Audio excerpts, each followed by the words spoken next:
Among those who went up to worship at the festival were some Greeks. They came to Philip, who was from Bethsaida in Galilee, and said to him, "Sir, we wish to see Jesus." Philip went and told Andrew, then Andrew and Philip went and told Jesus. At the time of Jesus, most Jews spoke Greek, and the Hebrew Bible was translated into Greek in a version that's called the Septuagint.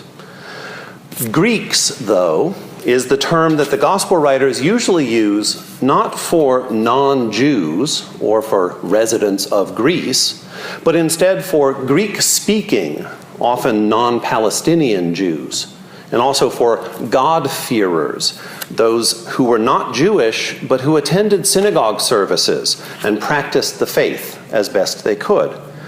In the book of Acts, for example, Stephen, the deacon, was a Hellenistic or a Greek-speaking Jew. Cornelius, the Roman centurion, was a Gentile and a God-fearer who attended synagogue services. But what do you think these Greeks wanted to see? What do you think these God-fearers were looking for? Paul says in his letter that Jews demand signs and Greeks desire wisdom. But what Jesus says to these Greeks who come looking sounds really foolish. First, he says, "Unless a grain of wheat falls into the earth and dies, it remains just a single grain. But if it dies, it bears much fruit." So Jesus first talks to these Greeks about the pattern of his life, the dying and rising, the self-emptying which is central to his ministry. He links that dying and rising to his work of salvation on the cross. He says, "And I, when I am lifted up from the earth, will draw all people to myself." His dying on the cross will accomplish not only his rising to new life, but will bear fruit in ours too. The pattern of dying and rising doesn't make any sense. The dying doesn't fit with the triumphal entry into Jerusalem on the back of a donkey that happened right before our reading. It doesn't fit with hailing Jesus as the coming king, as the Messiah who will remain forever, according to the Hebrew Bible. "What do you mean?" the crowd asks Jesus. And he answers them with another odd image towards the end of the reading from today. He says, "The light is with you for a little while longer.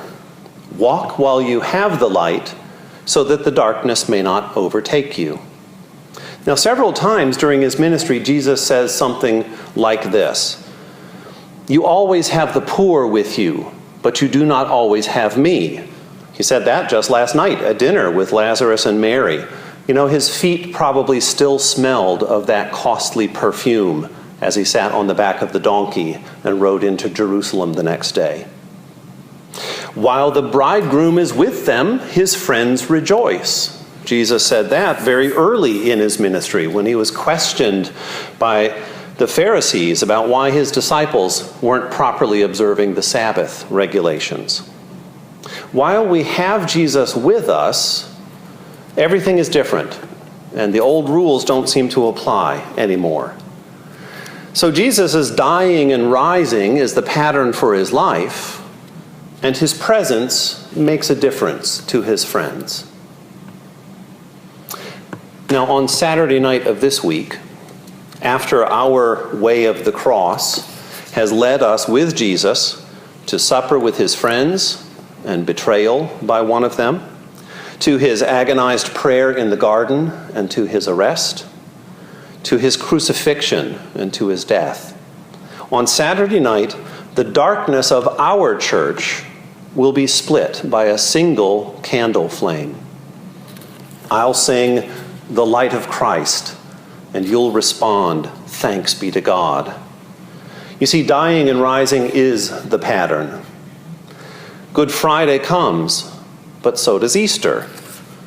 Self-sacrificing, daily dying to ourselves is necessary, but it leads to resurrection life. The darkness comes, we no longer see our friend Jesus, but ultimately, the light of Christ prevails. This is the gospel message, that Stephen and the other Greek-speaking followers of the way witnessed to, many of them with their lives.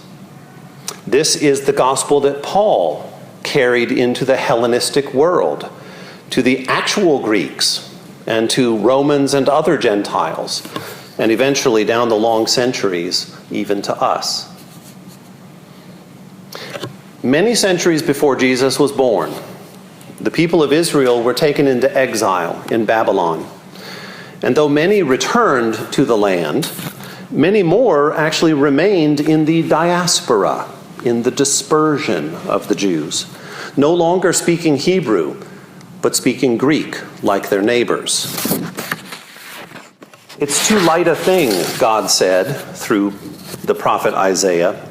It's too light a thing, God said, upon the people's return to the land, that you should be my servant to raise up the tribes of Jacob and to restore the survivors of Israel. That's too light a thing. Instead, God says, I will give you as a light to the nations, so that my salvation may reach to the ends of the earth. The restoration that God promises, the enlightenment that Christ brings, the resurrection life we share is not for keeping, it's for sharing. And you see, we still walk while we have the light. The darkness has not overcome it, says John, and with the Spirit in our midst, we always have the light of Christ with us, so that the darkness will not overtake us. Jesus' dying and rising is the pattern for our life, and his presence makes all the difference to us, to his friends. By our dying and rising, by the pattern of our lives, we walk in the light, witnessing to the light of Christ in us and sharing it with all the nations. So may the Greeks who come looking always see Jesus when they encounter us. Amen.